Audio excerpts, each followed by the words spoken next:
اکثر والدین بچوں کی تربیت کے دوران یہ سمجھتے ہیں کہ یار کبھی کبھار سختی یا تھپڑ نقصان دہ نہیں ہوتا، لیکن جدید سائنس اور جو اسپیشلسٹ ہوتے ہیں نا، اس کے برعکس ایک واضح میسج دیتے ہیں۔ خاص طور پر چہرے پر تھپڑ مارنا نہ صرف جسمانی بلکہ گہرے نفسیات بھی اثرات بھی چھوڑ دیتا ہے نفسیاتی طور پر۔ یہ بات ہمیں دینی تعلیمات میں بھی بہت پہلے سکھائی گئی تھی۔ اگر ہم میڈیکل سائنس کے پوائنٹ آف ویو سے دیکھیں تو انسانی چہرہ جسم کا ایک حساس باڈی پارٹ ہے۔ جلد کے نیچے باریک اعصاب ہوتے ہیں، خون کی نالیاں ہوتی ہیں، آنکھیں، ناک، کان اور جبڑے کے اہم ڈھانچے بھی چہرے کے اوپر موجود ہوتے ہیں۔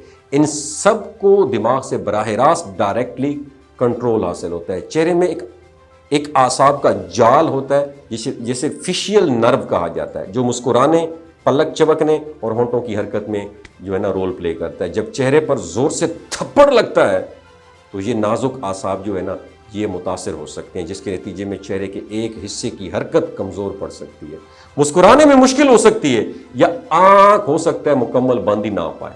اس کے علاوہ ایک زوردار تھپڑ سر کو اچانک جھٹکا دیتا ہے، جس سے دماغ کو ہلکی یا شدید چوٹ پہنچنے کا خدشہ بھی ہوتا ہے، جسے کنیکشن کہا جاتا ہے۔ بچوں کا دماغ ابھی گروتھ کے فیز میں ہوتا ہے، اس لیے اس قسم کے جھٹکے ان کی یاداشت، سیکھنے کی صلاحیت اور ان کی توجہ پر منفی اثر ڈال سکتی ہے۔ اگر تھپڑ کان کے قریب لگے تو اس کا اثر اور بھی خطرناک ہو سکتا ہے۔ ہوا کا دباؤ کان کے پردے تک پہنچ کر اسے ڈیمیج بھی کر سکتا ہے، جس سے آپ کی لسننگ پاور وہ جو ڈیمیج ہو سکتی ہے اور کان میں مسلسل آوازیں بھی آنا شروع جو ہے نا سنائی دینے لگتی ہے۔ اس طرح آنکھیں بھی محفوظ نہیں رہتی۔ شدید ضرب لگنے سے آنکھ کے اندرونی حصے بھی متاثر ہو سکتے ہیں، خون آ سکتا ہے یا بینائی کمزور ہو سکتی ہے۔